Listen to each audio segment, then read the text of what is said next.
Hello, everyone. My name is Costas Constandinides, and I teach film studies in the Department of Communications at the University of Nicosia. And with me are Dr. Christina Georgiou and Andreas Kyriacou, also known as Splash, to discuss films made at home, particularly the films Christina and Andreas made at home during the COVID-19 lockdown. Dr. Christina Georgiou is a film composer and screenwriter. She's also a fellow member of the European Film Academy. She has composed music for the stage, TV, and film, and she is currently in post-production of her debut documentary feature, The Straight Story. And Christina teaches sound production for film and script writing in the Department of Communications. Andreas Kyriacou studied film directing at Raindance Institute in London. He's currently developing a miniseries based on his short film, The Midnight Shift. The concept was awarded the HBO Award in Sarajevo Film Festival in 2017. And the worldwide lockdown forced him to put a temporary pause on his first feature film titled Tracking the Cyprus Tigers, a documentary about a cult Hong Kong martial arts film shot in Cyprus during the summer of 1990. Andreas has participated as guest lecturer in one of my courses to share his expert knowledge on pitching and filmmaking in general. So welcome, guys, and thank you for accepting my invitation to discuss films made at home. So before we start, and I guess this is the academic bit of the session, I will attempt to offer a sort of working definition of the homemade film or working description, if you like. And I would also like to invite Christina and Andreas to contribute to this definition. So we are basically referring to creative audiovisual works usually shot on smartphones or DSLRs that were and I guess still are made at or from home during the COVID-19 pandemic. So these films mostly focus on the experience of physical distancing or isolation due to lockdown measures decided by authorities or imposed by authorities. And some of these audiovisual works, predominantly short in length, were or are assigned, financially endorsed or showcased by film-related institutions, and others where are personal initiatives or responses to challenges announced by online platforms. So these audiovisual works are not homemade videos or spontaneous moments caught on camera, but are informed by a creative process which activates a sort of dialogue with film narrative and filmic generic conventions rather than videos we usually encounter on social media or these days TikTok.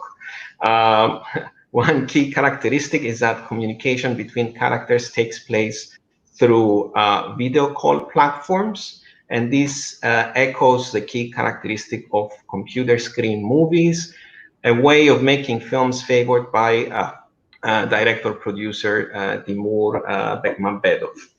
Okay, so guys, this is my sort of working description of what the homemade film is during this period. I don't know if you like to add something or maybe comment on the definition. You know, some TikTok artists will argue that what they do is art. So I don't know. Oh, no, I'm not saying it's not art. But I am, what I'm saying is that these kind of films specifically enter into a sort of dialogue with, you know, film narrative traditions and film genres and so on and so forth. The reason I invited you to, join me in this discussion is because you were both involved in the making of the homemade film Strain Roulette, with which Andreas directed and Christina designed the sound. So let's start by sharing your experiences of making this film, from idea to festival participation and then distribution, and maybe in the process we can watch some audiovisual material related to the specific film. Andreas? Well, I guess the work on Strain Roulette started a few weeks in the lockdown. I think it was the second week during the first measures. I came across a post somewhere on Facebook that Fandaspoa Film Festival, which is the biggest genre-related film festival in Latin America, had an open call for short films shot in this period under lockdown situations. And in the beginning, I thought that it would be really unrealistic to do anything. But then I started talking with Andreas Kyriacou, which is an actor and a colleague. We share an office together, so we kind of were in communication despite being isolated at home, and said, why not? Andreas, Kyriacou said, Andreas, go write something and let's try and do it. I mean, worst case scenario, it would be a hot potato, and we will hide it somewhere that nobody will find it. So we kind of gathered our friends from the industry, actors, Christodoulos Martas, Maria Papacosta, Penny Finiri, Panagiotis Kyriacou, and some colleagues from behind the cameras, like Christina on sound and music, Nearchos Constandinides, who did design the animation, Stavros Christoforou, who was on the animation as well, and Artemis Psathas, who did the whole poster campaign and all that. And we started meeting regularly online, started rehearsing the script, and it kind of happened. we ended up in the finalists of the festival, and we came second on the audience award, which was really exciting. We had more than 10,000 views and almost 2,000 likes on YouTube. But I guess the best case scenario came when the festival itself sold the rights to the short films who were finalists to Banner Media Entertainment, which is a Canadian distributor, and they included all the finalists into one package as one feature film, an anthology horror film, because most of them were horror or thrillers. And now they're packaged as one film. Maybe some of your students and part of the audience who know films like ABCs of Horror or VHS, which are similar in concept. And we were lucky to have the film being presented at the EFM, the European Film Market, which takes place during Cannes. Obviously, Cannes happened virtually, so it was a virtual experience. And we're now waiting to see where the feature film with all the short films will end up on, which platform, etc. So can we see the trailer of the anthology before we continue our conversation? Of course.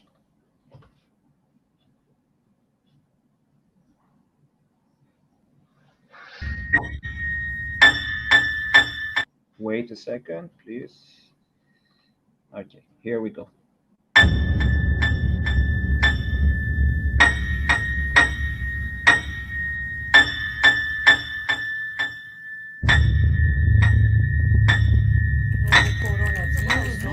Coronavirus, an incredibly contagious and dangerous virus that is moving across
Okay, so looks impressive. Congratulations. And congratulations to all the directors that took To part all the in directors, the, yeah. We all know that sound is a key element. Many would argue, especially in horror films, is a key element of the experience. So, Christina, can you tell us a bit about how you got involved, and whether Andreas gave you the freedom to come up with certain recommendations and suggestions about sounds used in the final product? Yes, well, initially Andreas had contacted me for music, and then as I saw the project evolve, I suggested that maybe, you know, we can play around with the sound design a little bit, and so we ended up doing both. Andreas had a clear idea of what he wanted in terms of sound content and soundscapes. But obviously, this was a movie taking place in a virtual space, and so we had to really enhance the online environment where this was taking place. There was this game with a coronavirus character who would talk and who would move from left to right and appear and disappear. And so we spent some time trying to figure out what the voice of this character was going to be like. Andreas had recorded his own voice saying some things, and then I played around with his voice, and I think maybe he freaked out a little bit. you definitely made it better. So Well, the final combination of the voice ended up being a higher pitch distorted version, but also I decided to keep his original voice as well. So it was a combination of both, because the outcome when you merge both of these sources together, it's a bit more quirky. It's a bit more disturbing, I think. And yeah, other than that, there were some beats in terms of sound that had to be added. And yes, it was a pretty straightforward experience, even though we did all of it online, because Andreas knew exactly what he needed, and you know, I came up with some alternatives and we picked. So it wasn't that difficult, really. Okay, so this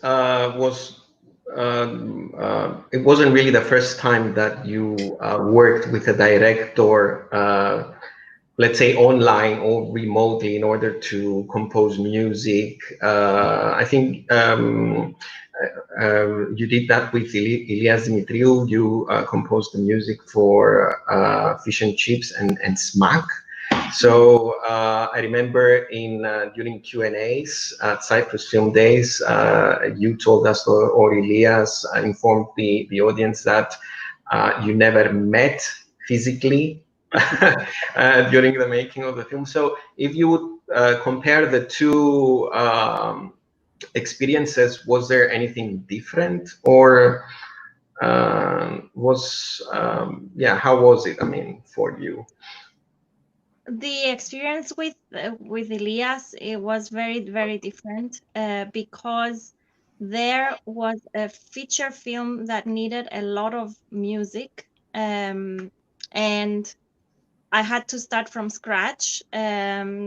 We had to discuss as to what he wanted in terms of style and mood and instruments. So the process was a bit more, a bit slower, because I had to try out several things and send him ideas. And then he came back and said, well, this could work, this couldn't work. Maybe oftentimes things that I had composed for a specific scene, he would shift to another scene. and they would work. And so it was a very interesting process as well. I would say that the only downside of that was that I did not manage to be in the mixing of the final project, and I would have liked to be there. Because I felt at some point that the main theme was a bit overused, which if it was me that at the edit sound edit process, I would make sure that it wasn't used too much. Yeah. Okay, thank you. And I'm sure that a good number of our viewers would be interested in learning more about the technology involved in the making of the film, Andreas. So, did you use a video platform in order to record the chat between the characters, or did each character use his or her mobile phone in order to record themselves, and then you kind of arranged everything in post? So how did it work? Well, during pre-production, if we can call it that under the circumstances, we were planning to do it exactly like you said, like everybody to shoot separately their own beats with their phones, if they have DSLR cameras or a webcam, even better, and then kind of stitch them all together. But during rehearsals that took place on Hangouts, Google Hangouts, we did notice that the chemistry of actually the actors doing their beats live and being able to even remotely be able to bounce off each other was something that we will definitely miss if we went with the first option. So we decided to shoot their performances live. They went all on Hangouts. And if you are a G Suite subscriber on Google, you are able to also record your Google Hangouts sessions on the server directly. So we did that, but at the same time, just to be 100% sure that we had good material, we were recording with an open source software called OBS. It's free and legal. You can find it with a quick Google search. It's mostly used by video game streamers for their YouTube videos, but we found another use for it. So we were recording at the same time on OBS and on Google Hangouts, and we ended up actually using the footage recorded from OBS because we discovered in editing that the footage on Google Hangouts were too compressed. So despite the fact that we were all streaming either at 720p or 180p resolution, full HD resolution, the platform, the Google platform, when it made the video available, the recording on Google Drive, it dropped down to even less than 720. But because we were recording on OBS natively on 180, we saved the footage and we were able to use those for the post-production. Okay, and how was the collaboration with the actors? Because in this case, the actors had to become a bit of camera operators, maybe under your guidance, arrange the background setting in order to look okay on camera. How were the actors experiencing this way of making a film? Well, it was really helpful that we did at least 4 or 5 rehearsals online on Google Hangouts, but because by then they started figuring out what was wrong with their own video feed. So every rehearsal they were fixing it more and more and more. So by the time we decided to do the actual recording, they were more or less knowledgeable of how to shoot themselves. Our biggest problem wasn't actually camera work, to be honest. It was internet connection. So, for instance, on Maria Papacosta's video feed, we kept having streaming issues again and again. Her signal was dropping every time. And funny enough, instead of her connecting through her Wi-Fi, someone would think that connecting through the Wi-Fi would be the strongest signal. She actually connected through 4G on her phone finally, and that's how we got a good connection. So it goes to, and when 5G becomes available, I can guarantee you we're gonna have even better video connections throughout. So that's a plus for that platform. And I think that you have a video that you would like to show us, behind the scenes footage. So can we see? Unfortunately, I didn't. I wasn't able to show it because under contract. We're under contract now with Raven Banner, and I went through the contract yesterday, unfortunately, and it stated clearly that we cannot show behind the scenes footage for the time being, as up till up to the time they decide to actually let us show behind the scenes stuff. So I'm sorry to your audience. I tried to show some stuff, but I said better not risk it. Okay.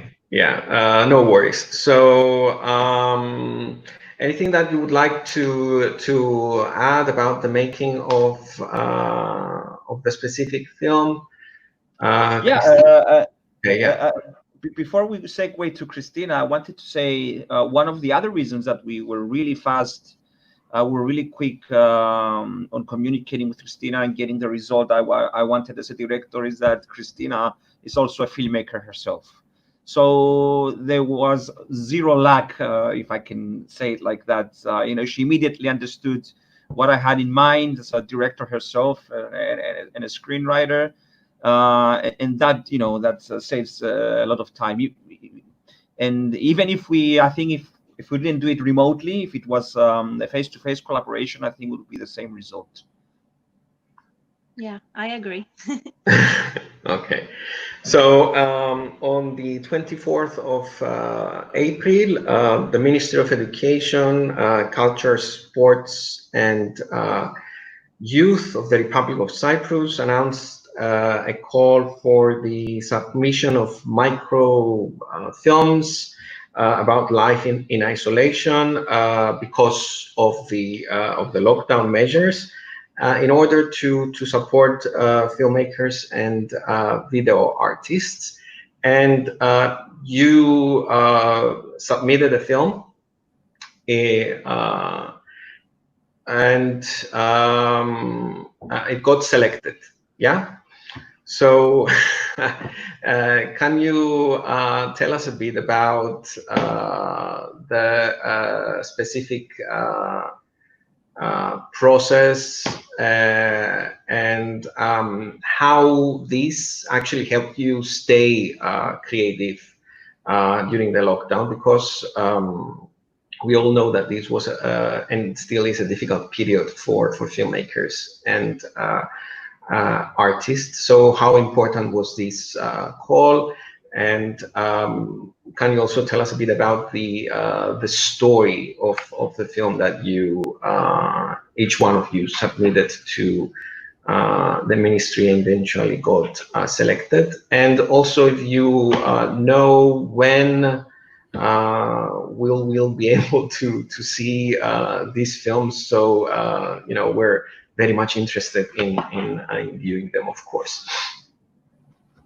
You want to go? Would like to go? Yeah, Christina, go first. Okay. Well, the idea for my short film developed through a thought that it should have been as simple as it can possibly be, and I was actually participating in the World's Writers' Room, which Andreas kind of set up, and we will I think we'll talk about this later if you like.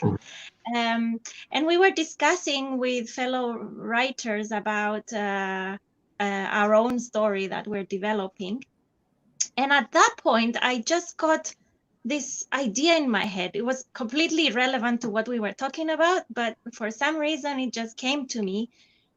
How would a vampire experience a lockdown when there's a night curfew that wouldn't allow him to go out and hunt?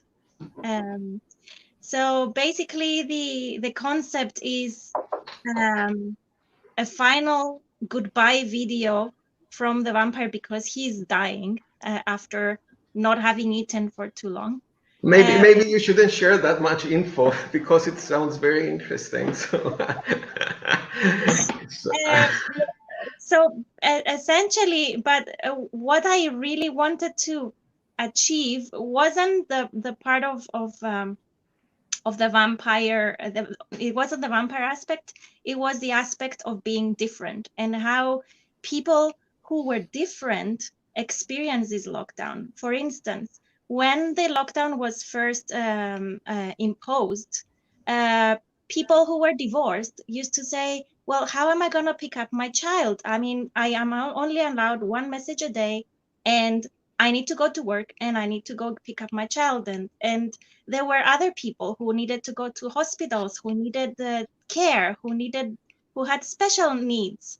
And basically, this character is addressing the fact that you can't really impose a lockdown that is equal for everybody because all of us are so different, and we are imposed this norm that doesn't fit for all of us. So it's a more philosophical monologue of this character before he dies. And I think that you prepared a teaser. Yeah. Yeah. So can we watch? Sure. Έχει κόσμο που ζει τη ζωή του ολόκληρη μέσα σε καρατσίνα, που βράζει το γέμαν του.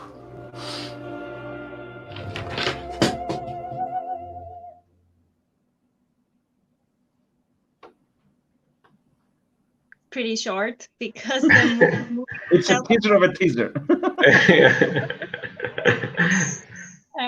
Yes, well, what I really enjoyed about this project was the process of rehearsing with Nectarios.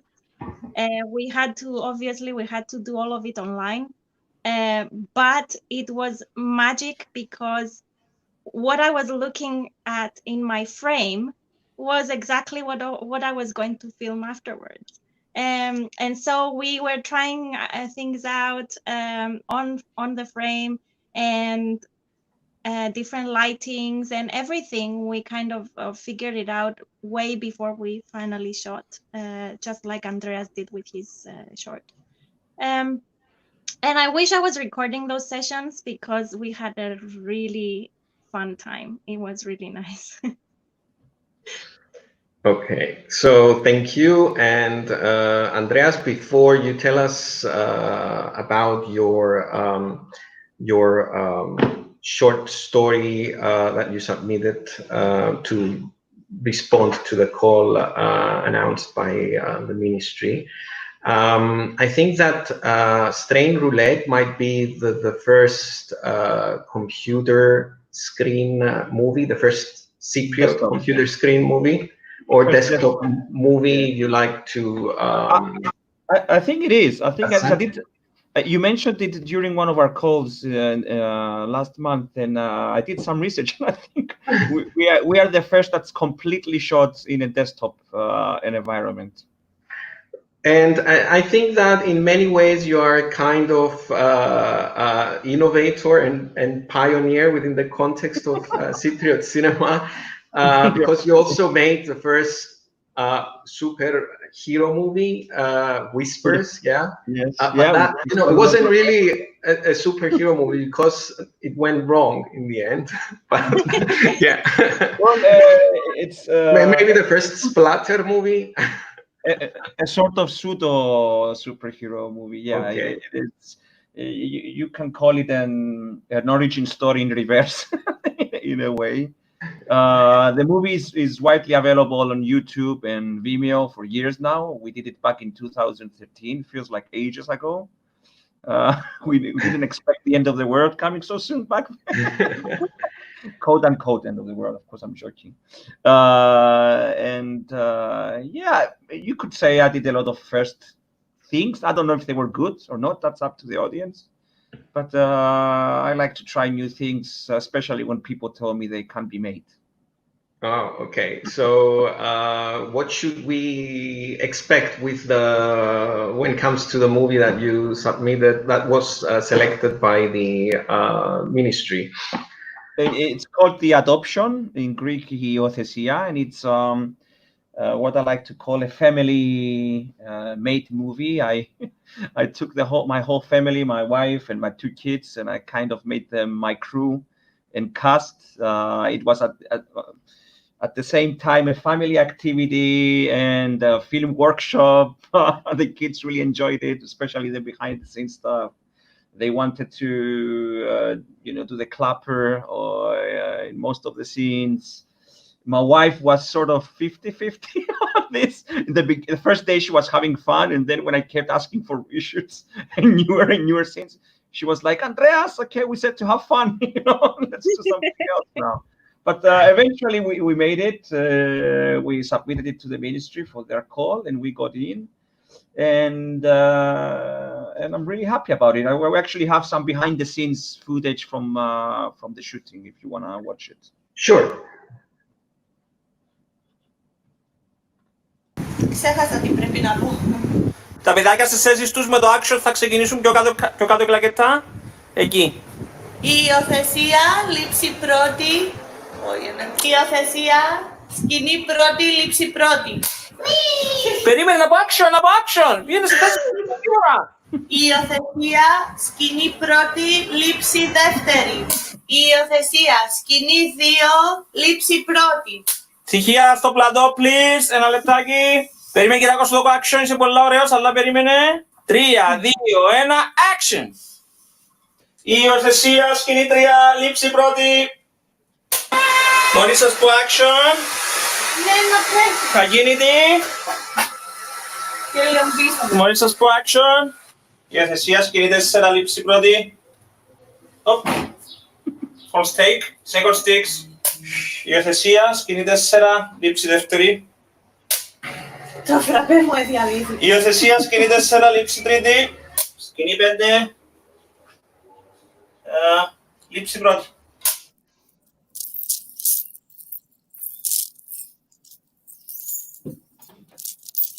Σκηνή 7,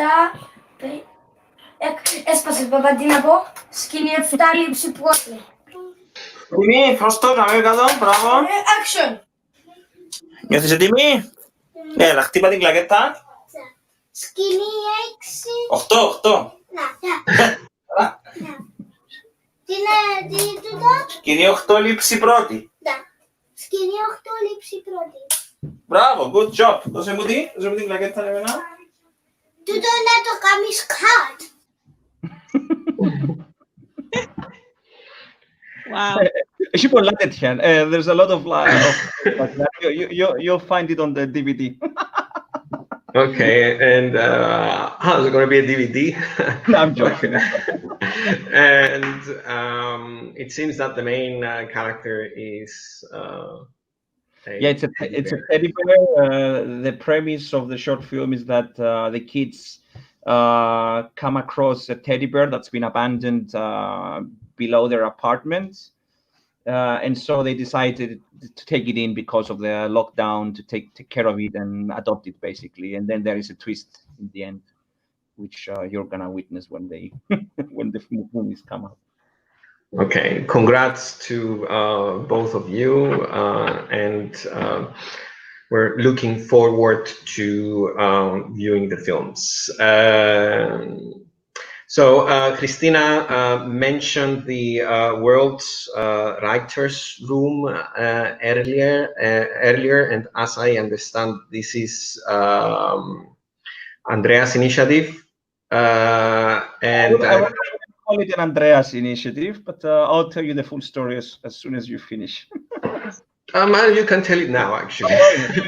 Well, the only thing I initiated was a private Facebook group where I invited all my screenwriting friends from workshops that I've done abroad, from projects that I've worked with other people internationally. This was late April, just around Easter, if I remember correctly. And in the beginning, it was more of an experiment. So I invited everybody in this private Facebook group, and I just posted a question. It was, I did it in like a video kind of a diary kind of a thing, where I asked everybody, are you willing to try out and write an anthology miniseries inspired by isolation and what we're experiencing in 2020? And to be honest, I didn't believe that I will have a lot of interest from people, because the times are like that. Most of us just wanted to stay home, watch Netflix and chill, and just wait it out, But I was totally wrong. In the next coming days, people started asking questions. They said, "Tell us more. Let's see how we can do this." And initially, we invited 100 people just to see who's interested, and then really, really soon, in the next couple of days, we had more than 30 people who were willing to go on this trip professionally and start thinking about it.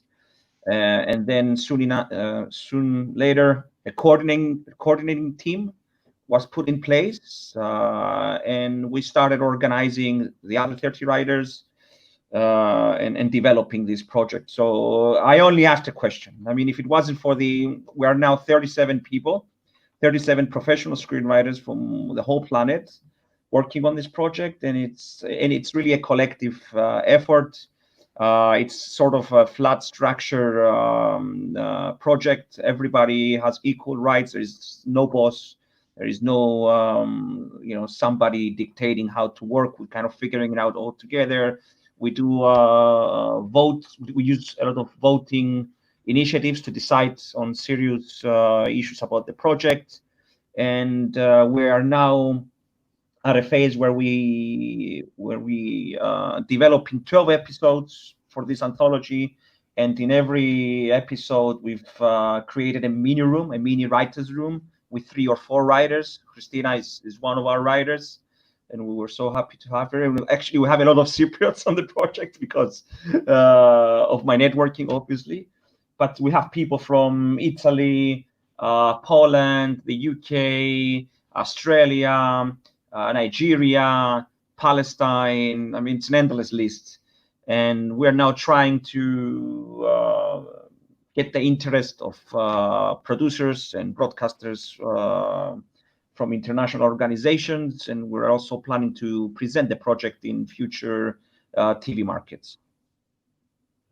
Okay, and Christina, how's the experience for you? Being involved in this initiative and being a sort of transnational collaboration, because I presume that in your room you must be collaborating with people from other countries. So do you share the same concerns, the same vision? Yes, I am in a room with a French guy and an Italian guy. And obviously we didn't know each other before, which I think is the case for most people in the rooms.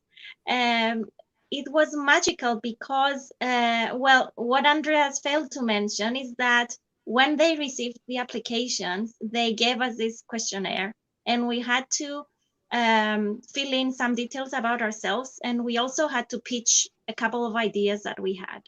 And then they paired us. So the people who had similar ideas, they were placed in the same group. So the people that I'm with, we pretty much had a similar concept, and therefore it wasn't that difficult to agree on what the story was going to be. The process is is beautiful. I'm having a lot of fun, and is very.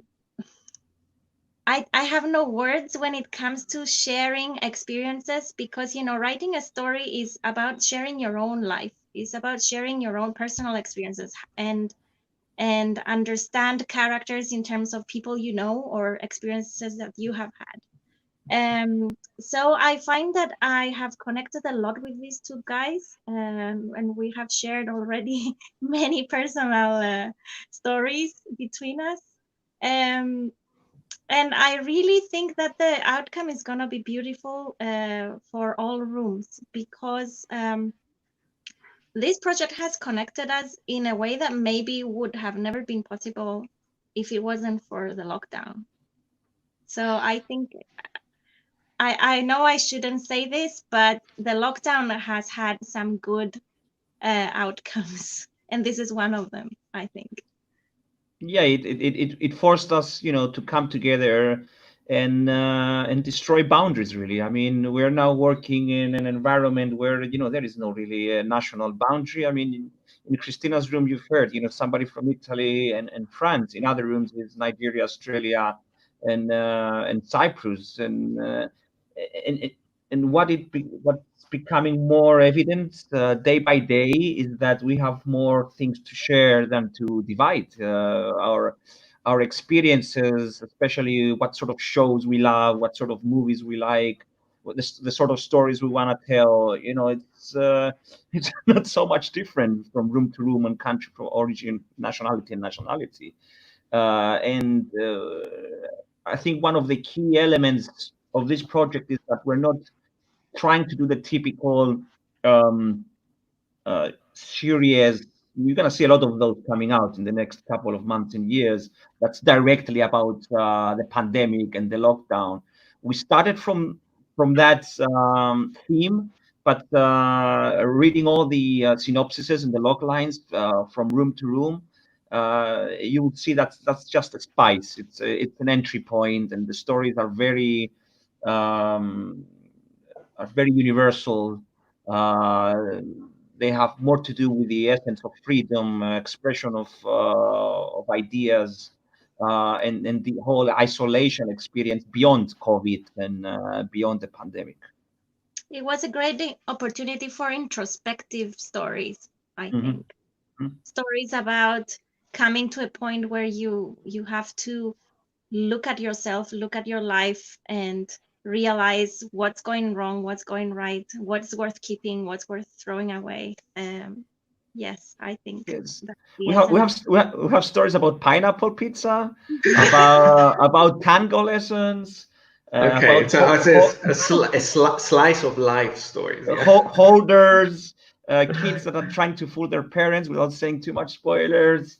Yes. It's Okay, so is this a one-time thing? Because I'm sure that our students would want to somehow participate in this, because by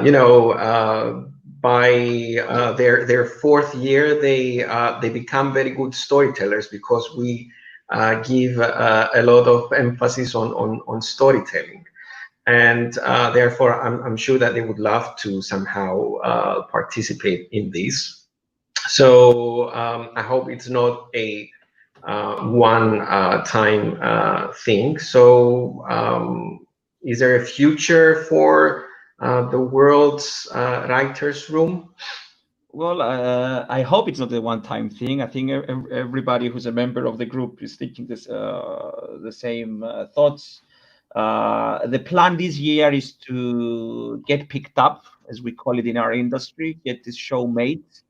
And if it's successful, we're going to continue the group working forward and invite newer writers in the future, maybe not for an anthology, maybe for something else, maybe to develop a whole new concept, maybe for workshops. I don't know. The future is open, and as long as we stay strong, and as a group, we will only grow bigger and bigger and bigger. Okay, thank you. Before we close this session, I would like to return to the issue of definitions. How would you describe your films? Would you describe them as films, even though they're smaller scale? They were not shown on the big screen. So how do you feel about these creative products that you have finalized and shared with others and about to share with others in the near future? Andreas? It's a tricky academic question. No. It's a pretty. Because I'm asking because we constantly re-examine the definition of cinema within the context of and I have an answer. As we're entering this new decade, it's becoming clear that the lines between big screen and small screen are getting more and more blurred. We are filmmakers. Me and Christina, I guess Christina she was the same. Growing up, we just wanted our films to be shown on a big screen in a theater environment. But personally, as I'm getting older, I'm happy just to show them on any medium possible. There's more the mobile phone, a tablet, a laptop. TVs are getting bigger and bigger at homes. Projectors are getting very, very, very cheap. You can get a good projector for 300, 400 euros. You can sort of recreate the theater experience at home with good sound and everything.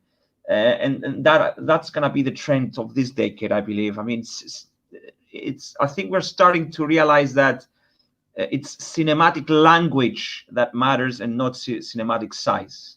Trying not to be sexually explicit. But the point is that it's the stories we tell that makes content cinematic and not where it's shown.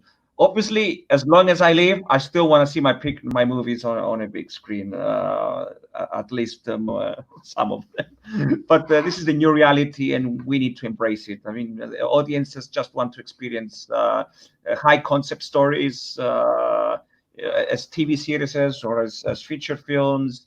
And I think it doesn't matter where they see them anymore. But also the scale of making is not that far away from existing traditions, like DV realism, Dogma 95, Abbas Kiarostami's micro cinema. So brilliant examples of smaller scale filmmaking already exists. So I think that the fact that we're constantly re-examining what is screen, what is cinema is quite fascinating these days. So sorry, I would say that well, the short form and the super short form has existed for a very, very long time. There are festivals that only screen 1 minute shorts, and it's pretty amazing what you can do in 60 seconds. I believe a lot in the short form in any way that is created, even if it's digital or even if it's any experiment is acceptable. That's why the short form is so beautiful, because it allows you for room to experiment. It doesn't cost as much as a feature. It doesn't take as long as a feature that may take you 6-7 years to complete and find the money and find the people and so on. So the short form is, if I may say so, is cinema at its best, in the sense that it allows for experimentation, for innovative ideas to be tested, to be put to action, and ultimately it's communicating with fellow humans. That's the essence of cinema. It's sharing experiences that are human experiences, and that's the point of it. Agreed. Okay, so and actually during this period, our students made homemade films as well, and they were very excited to explore this type of filmmaking. And actually, we prepared a student showreel, and some of the shots included in that showreel are from films that students made at home. So if you'd like to, watch it, you can, of course, click on the second link in the description under the YouTube video. That link will direct you to the event page, and there is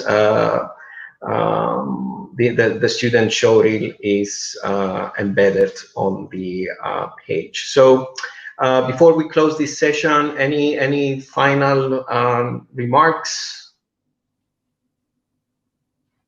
comments? Okay, it seems that you were very active during the lockdown. Congratulations, and hopefully we will be able to watch your films soon. And I would also like to thank you again for agreeing to participate in this session, and keep making films. And also what we also need within the Cypriot context, I guess, is more genre films, Andrea. And I like the fact that Christina has created a vampire film. I think I want to see that so much. Yeah. I'm gonna be first in line. That's a first, I think, as well. So yeah.